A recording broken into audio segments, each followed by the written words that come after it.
Hi, I'm Gordon Kelly, and we're here for an in-depth discussion on sleep apnea with my friend Reverend Dr. Bill Akpenar and Reverend Dr. James Onikian. How are you guys? Welcome. Thank you. Great. Thank you. Bill, talk to us a little bit about with sleep apnea, but before we get into that, tell us about sleep and vital importance of sleep, not enough sleep, a good night's sleep. What are some of the problems that develop with not getting a good night's sleep? Sure. Looks like you got a pretty good night of sleep yourself, Gordon, last night. Oh, Bill, thank you. Now, this is such an important subject that it merits a lot of research, and the ancients have spoken about sleep. It was an essential component of health going back to Chinese medicine, the medicine of Hippocrates. They would set up healing centers where people would sleep, and they would give them sleep inducers, and they would interpret dreams. Avicenna, a lot of the ancient sages spoke about the importance, and considering that it takes up about a third of our lives, it's a vital component. Now, what does sleep do? Sleep recharges the batteries naturally. It restores the body. It detoxifies a lot of the chemicals that we produce during the day, the neurotransmitters, the breakdown products. It restores and helps maintain blood sugar. If we don't sleep right, the leptin and ghrelin ratio, these regulate appetite and desire for food. These are not maintained, so therefore insulin and glucagon values are off. And leptin we have and ghrelin are hormones? Yes, these are hormones that regulate our craving for food, our appetite. Now, if we don't sleep properly, naturally the brain doesn't have a chance to produce these in sufficient quantity. When they're not produced in sufficient quantity, we crave food during the day, sweets, chocolate, caffeine, and this might actually be one of the components of a childhood diabetes epidemic that we're seeing across the country, across the world, actually. So if you actually do not get enough sleep, it'll actually create cravings for food during the day, leading to obesity. Yes. What would be some of the other illnesses that out of sleep deprivation? Obviously having accidents. James and I spoke about recently the highway statistic, 6,000 people falling asleep behind the wheel. Yes. But you're talking about sleep, the ghrelin, the hormones, the leptins. And how would this relate to insomnia? You're not getting enough proper sleep during the night. You're not sleeping well. You have insomnia contributing to this? Yes, insomnia, Gordon, is essentially the inability to fall asleep and stay asleep. And it really is a global epidemic. And let's face it, we live in a very action-packed world. People are relying on technology. They're working longer. They're stressed out. They're relying on caffeine. They take their work with them to the home, to the bedroom, energy drinks. People are all charged up, and they can't seem to fall asleep. And the amount of sleep that people are getting has been lessened tremendously. Like back 20, 30 years ago, people were actually sleeping 7, 8 hours. Now adults are sleeping 5, 4 hours. Children are severely sleep deprived. And as a result, we're seeing strokes, heart attacks, diabetes, obesity, libido dysfunction, and yes, cancer. As the American Cancer Cancer Society Man of the Year, Bill, you were the American Cancer Society Man of the Year. So this is also sleep deprivation, insomnia. You have anxiety. You've had maybe you're dehydrated. Yes. Maybe you've had too much caffeine. James, what was the comment that you made about the? About sleep, it's the biggest problem with it is that at night you're raising so much carbon dioxide in your blood that just about every ailment is compounded. And we were speaking about this earlier, how all ailments are supported through sleep apnea. So anything that's going on, it's just going to feel worse by not sleeping. Now, before we get into a little bit of sleep apnea, you brought some computer along with us to tell us a little bit about, you were saying that, is there an index or how you would measure when we have this computer, we'll turn on later and give a little demonstration. Right, this is a pharyngometer rhinometer device, which is a digital scan of the breathing pattern. And it gives us an AHI, which is an apnea-hypopnea index. Apnea. Very important, yes. And this is how we. Bill, would you explain the apnea? And we're going to get into that in the Yeah, we'll second get part into of the that. program. But that's a baseline for how we. Good.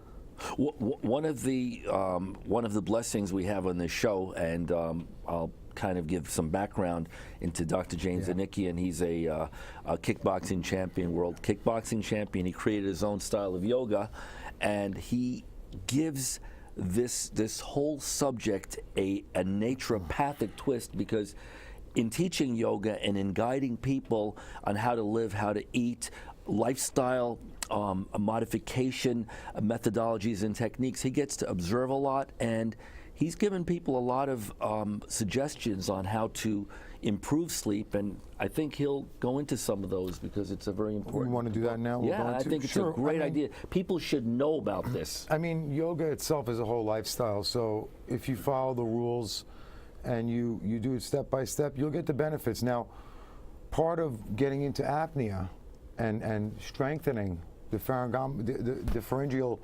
muscles above the larynx is the key to not collapsing and narrowing of the pharynx. Those are the So keys, This yes. is the key to why yoga can support the pharynx. So we're looking to strengthen the throat muscles. Let's keep it simple. The muscles of the throat, you're strengthening through certain breathing techniques. I don't know, we should go through some of those, but and also diaphragmic exercises, which not only strengthen the breathing, but detoxify toxins and eliminate waste from the body. So, you know, that's just the gist of pretty much Well, we were strengthening and detoxifying. now. This is if you don't get enough sleep, Right. you don't get the proper oxygen. You don't properly detox. We were talking about the insomnia, Bill. Yes. We were talking about the insomnia. Would you like to maybe pull up some slides? Yes, I think we should look at some of the slides depicting the airway, and we'll have a better idea. Now, if we look at the first slide, this slide, of course, we talk about sleep, why is sleep Restorative. necessary, and we kind of did a little a little synopsis of that, in that it helps restore the body, it helps rebuild, it helps detox. If we move on to the second one, sleep does have an adaptive function. Now, there's a child over there falling asleep at the steps, and we're very blessed to have Sleep Group Solutions having given us some assistance in some of the PowerPoints and the slides. This just shows that even children are not sleeping well. Now, children need about 12, 13 hours a night of sleep. Adolescents, children, about 9, 10, maybe 11. Teenagers, 9. And adults, 8 certainly. Now, many studies have been done where adults, and especially like doctors and nurses, are deprived of sleep, and their rate of heart disease, strokes, and all these other deadly health-impairing diseases goes up exponentially. And would they be most likely working at nights? Yeah, the night shift does have something to do with it. You know, there are a lot of reasons people can't fall asleep and stay asleep. You know, that's called insomnia. We spoke about that before. Caffeine, fatigue, night shift work, alarm clock anxiety. People keep looking at the alarm clock. I'm going to wake up. 2 o'clock, 3 o'clock, 5 o'clock. But the end product, the end result is that we are a nation, a world, which lives totally sleep deprived. This is the tragedy of the human existence now. That 1/3 of our life should take place resting, rebuilding, restoring is being taken away from us. We'll pull up another slide. Bill, Yes, would you like please. Now, if we look at this, we could see that one of the components of one of the key requirements for good sleep is a sound airway. And here you have a patent or a very normal airway. Air goes between the nostrils. Well, hopefully you breathe through the nose. There's cilia, and it cleans out the impurities in the air. And there's always indoor impurities, and you know, this is a whole subject in itself. But it goes down the nasopharynx to oropharynx, and it goes down into the lungs. Now, if we move on, to the next slide, we could see that when there's obstruction taking place, and this is one of the biggest health impairing one of the biggest health risks, OSA, or obstructive sleep apnea. The airway is closed. Now, there's degrees of this. There could be upper airway resistance, snoring, mild sleep apnea, and of course, heavy, complete sleep apnea, where a person just stops breathing and they start snoring, snorting, and they wake up. And this could take place 200, 300, 400 times in one night. So imagine the disruption in sleep. Now, are we going to look at maybe another slide of these sleep phases? We have these sure. phases. Would be the next Absolutely. slide? Now, one thing that Reverend Dr. James said of very significant importance is that the pharynx, one of the reasons why sleep apnea takes place is that the pharynx is either narrow, and you look at guys with 17-inch necks and women with 16 inches or larger, the airway is narrowed and the airway collapses during that deep REM sleep, which we'll get into in a minute or two. And one of the key components of the mind, body, spirit work, craniosacral work, the yoga, strengthening the pharynx and the diaphragm with breathing exercises is that you can't really strengthen the inside. You can do neck training exercises, biceps exercise, but when you do the breathing exercises, which we'll go over before the end of the show, we'll realize that some of this could be mitigated. Well, also one of the things I'd like the audience to know that our friend Reverend Dr. Bill is, in addition to being a medical doctor, is also a doctor of dental surgery, as we know, a DDS, as well as a PhD. And so you are very well versed in the cranial, in this area. This is almost a specialty of yours, Yes. Bill. Yes, it TMJ, meaning the, Yes.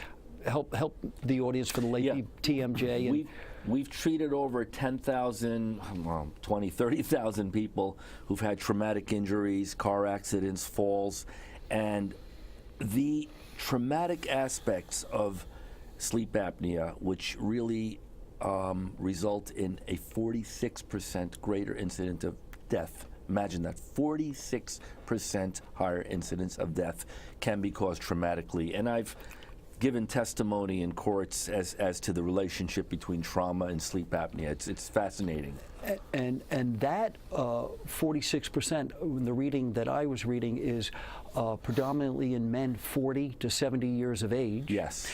And it's also going to be happening, now it's alarming that of those 46, when a person goes to be diagnosed, testing, only 10% of these people are tested accurately. 10% of these people. That's a good point. It's almost like a hidden epidemic in our society. Gordon, it is, and one of the tragedies, as our good Reverend brother here will attest to, is he's had a tragedy in his family. That's why he is so passionate about this subject. Yeah, it's a sensitive, matter for me because my father, at the young age of 59, he had heart issues, but we didn't know back then that his heart issues were coming from OSA.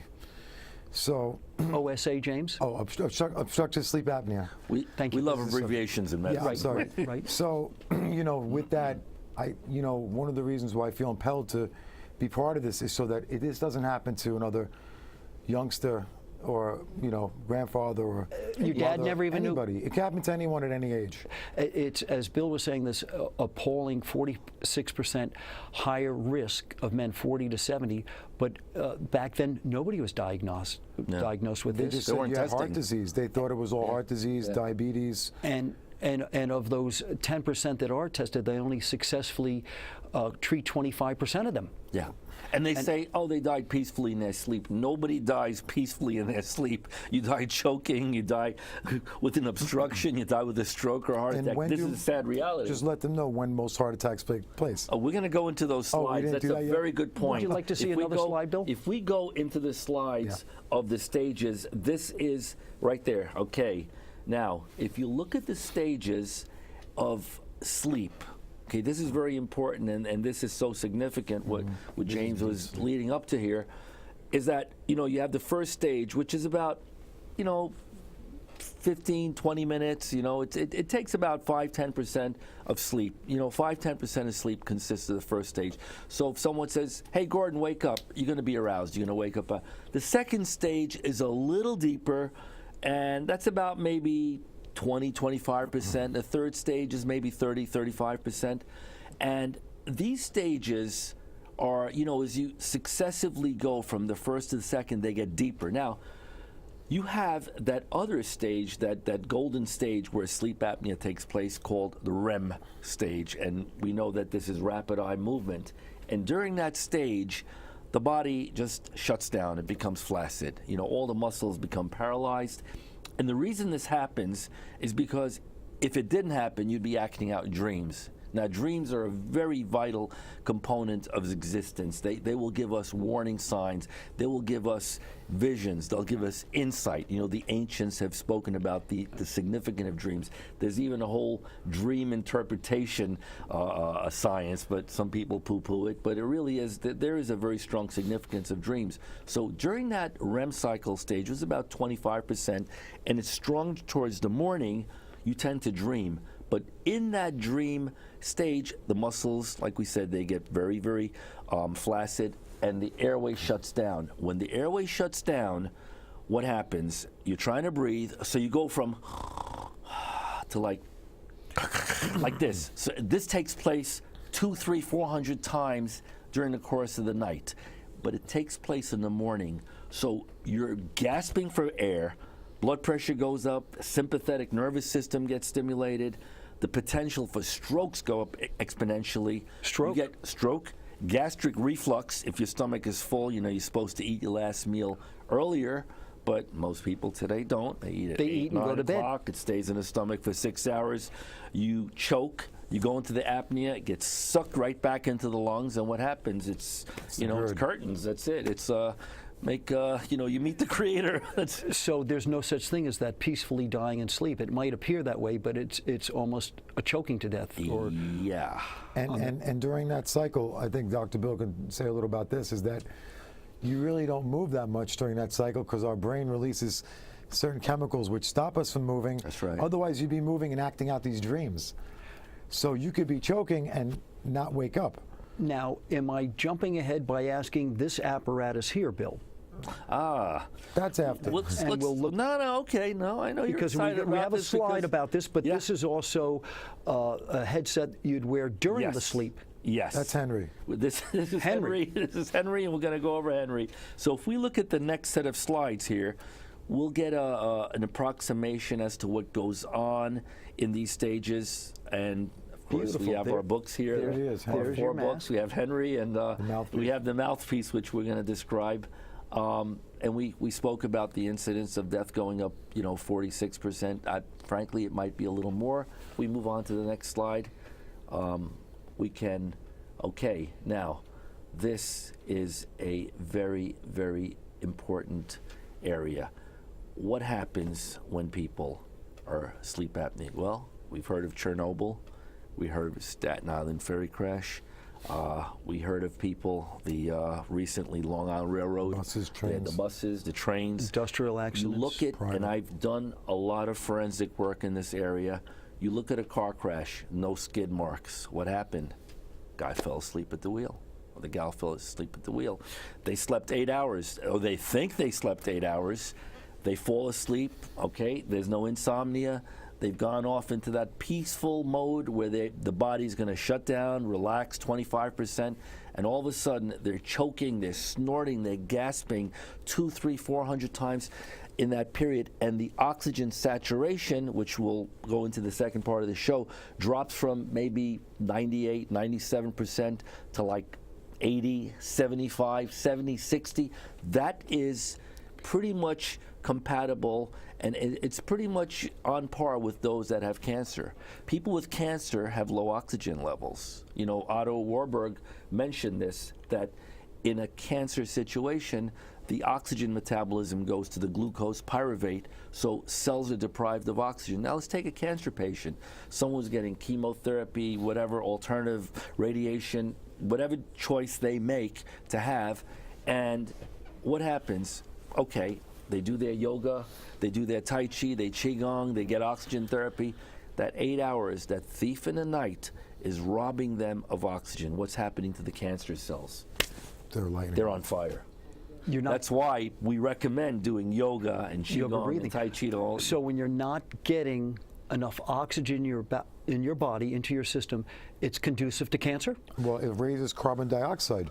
Yes. So you're saturating your blood lowers the pH. with the toxins. So this is another unknown, and that the way that you would measure that would be on, help me again, it's the AH index. Yeah. And if you could pronounce that for the audience, it's the Apnea hypopnea index. Okay. And that was the one that you were just mentioning about on this machine. Yes. And at some point, do you want to turn this on, or no, Bill? Oh yeah. We're going to demonstrate this, and we're going to show exactly what happens, because this is so important, it's so significant, and people should have this knowledge, because people like our brother here, like, you know, they've lost family members, and people have died. Strokes, they take place in the morning. Heart attacks, they take place in the morning. Choking, it takes place in the morning. Why do these things happen? Diabetes, why do these problems take place? They just don't happen. Obesity, the obesity epidemic. Industrial accidents. Industrial accidents. All of these, in some way, shape, or another, may be linked, even if small part, to sleep apnea. And if you look at this, the varying degrees, okay, I mean, look, some people have the apnea hypopnea index, maybe 5 to 15. That means it's very mild. Apnea meaning total cessation of breathing. Hypopnea means cessation of breathing for about 10 seconds, like snoring, like mild snoring. Then you got 15 to 25 to 30. You got 15 to 30. That's moderate. Okay, now you're really looking at Henry here. You're going to be talking about Henry and the bite plates and everything. Then you got 30 plus, which would be a good time to make arrangements with the local funeral director, because if that's not treated, you hope you can get a discount, a family discount, because you're on your way out. Moving ahead, you want to see another slide? I'd love to. Let's see another slide on here. You know, Gordon, it's so devastating that if people who really have obstructive sleep apnea, and I know this from some of my students, you know, there was one of our students came in. I said, "You look good today," you know. Yeah. Oh, and he says, "I was up all night," and I said, "But you look great." He says, "You know, I have really bad sleep apnea," and I said, "That makes sense to me now, because after doing the course with Bill here, Dr. Bill, it makes more sense that when you're awake, you're receiving the oxygen you're supposed to have, and you're not being cut off." May I make a suggestion? We've got a few minutes to go. Sure. Should we turn this show on? Let's just getting back to that slide before that. You know, 40% of all adults over 40 snore, and that's really a conservative estimate. 18% of men, 8% of women between 30 and 70, and you mentioned the statistics before, have some form of sleep apnea, and less than 10%. Once again, it was mentioned, are diagnosed. How many are not diagnosed? How many die needlessly and need not have to die? And this is the knowledge, this is the wisdom we're trying to give. Can I share something with this subject? It's a sensitive matter, because nobody wants to be told they snore all night, they're noisy, they're disturbing the family, they're keeping the spouse up, they're traumatically inducing sleep apnea on their partner. Yeah. Partner is deprived. That's Partner's right. deprived too. I'd like the audience to see about this machine. Sure. Because this is available in your office. Absolutely. James and Bill, if you want. Should we get this going on now? Because we're going to wind up in the next minute. We can. Not only do we do the machine, Dr. James gives them a vast body of lifestyle advice and lifestyle recommendations. Eating. You know, he can talk about Allergy-induced sleep apnea? Yes. Absolutely. Anti-inflammatory foods, you know. Alcohol, people are meats. lactose intolerant. They don't even know really, like you mentioned before, really a huge issue is late night eating. Oh. Bill, we're going to run out of time in a couple of minutes, so you want to turn this on? You can. Oh, sure. Plug this in and show us about tell us about what is going on here, James. Because this way the audience at home would get an idea. And this would be available in your office, and if somebody wanted to come by and see you, we have your contact number here. Yes. And it would be also Dr. Bill. Yes. Akpinar, AKPINAR. You got it. At AOL.com. Yes. Dr. Bill. Dr. Akpinar, DRAKPINAR at AOL.com. We'll say it real slow one more time. DRAKPINAR at AOL.com. And you're easily located right up there off the Northern State. Old Douglaston, yes. Yes. Now, this takes a minute to warm up, I guess. No, just hit one, it's ready. Oh, it's ready to go. It's ready. We got He's one the up to master show of this you. machine. He's operated more times than I can remember. And this is Just a couple demonstrating the sleep index now, of a patient. That this is we do this as a routine screening on our patients because somebody comes in, Gordon, and they're fatigued. They got diabetes. They got heart disease. they're not insomnia. Insomnia. They're lethargic. They're obese. Why not screen for this? And most practices don't because it's just not thought of. You know, people don't actually go into. It's an people embarrassing go, thing for do you people. sleep well? Then you got to speak to the person's wife or spouse or husband. They sleep. Well, yeah, actually, you do snore. I don't snore. Well, you do snore. So it becomes an issue. Personal issue. It's a personal issue, but it's so important. And what we do is we take a measurement. Now, this is a computerized tracking system, a very advanced tracking system that's used where we look, first of all, when we assess, and we're going to demonstrate how the tube is applied to the nasal area in the mouth. This is the oral cavity. Then we go back to the nasopharynx, the oropharynx, and back into these the further posterior structures or the structures in the back. Now, this is pretty much a normal standard measurement of the region. When we do a study and the person blows, what happens? Well, one of two things can happen. It could stay constant, which means that the relative potential for sleep apnea is low, or it could drop below this level. Now, if it drops to, say, below 70, 60%, we've seen people drop to 30%. When you blow out, that is equivalent to the tissues collapsing. You know, there's collapsibility, and remember we said there's a small pharyngeal area and collapsibility. So if it drops to a certain level, that is what we're seeing. That is mimicking what happens during sleep apnea. We're going to wrap up shortly of this segment of the show on sleep apnea, but relating this scale to the AH index. Yes. You said this is a normal, healthy person. This Where is would pretty this much be a on normal standard. Would that be in that 10 area, that 10 to 15 area? Right. This is like a baseline, really. Okay. This is a baseline, and you see so many variations in this baseline. And we're going to continue with this, but with this and your friend Henry, you say, are they connected together, Yes. the two of these? And we're going to describe how that works. Well, thank you very much. Reverend Dr. Bill Akpinar, Reverend Dr. James Onikian. Thank you, Gordon. Thank you. And we're going to have part 2 coming up, and we'll just keep